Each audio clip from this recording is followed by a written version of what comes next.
guys, it's Dan, and I want to tell you about new from Image Comics, Homesick Pilots, Volume 1, Teenage Haunts.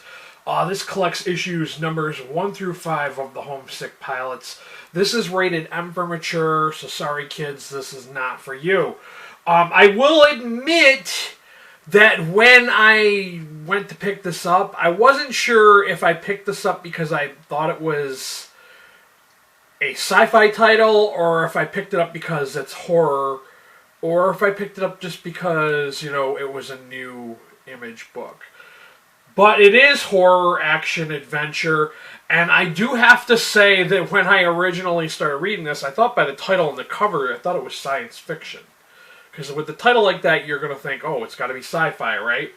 But no, this takes place in the 90s, so if you're into 90s nostalgia, there are these group of kids, they're like 3 kids. They are in a punk band called the Homesick Pilots. They are orphans, unfortunately. They feel unwanted by society and by the world. So, you know, there's a lot of like punk rock kind of, you know, attitudes and culture in this book. This did have kind of a Stranger Things kind of feel, and I don't mean that just because it's horror. I mean it because it kind of has this fun kind of weirdness to it that it just made me think of Stranger Things because of the fun, weird aspect of it. And I won't go into why that is. You'll kind of, because it's not really explored until you get to the end of the book. But there's this haunted house called, I think it's called the James House. And it's haunted. Everyone in town knows it's haunted. People have disappeared there. And one of their friends, Amy, gets lost in the house. And her 2 friends go looking for her.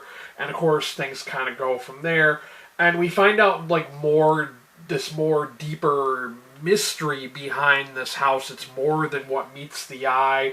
It's like a Transformer almost. Yeah, that's kind of like cliche for me to say that, but if you read this, you'll know what I mean. I gave this a 4 out of 5 star rating on Goodreads.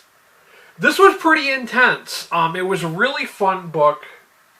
I really enjoyed it. The artwork was spot on. It stayed consistent. I like the unique color scheme they used to kind of make it kind of creepy, spooky, but kind of interesting at the same time. Definitely looking to see where this series is going to go, because it kind of ended kind of strange, kind of weird, but yet kind of still interesting.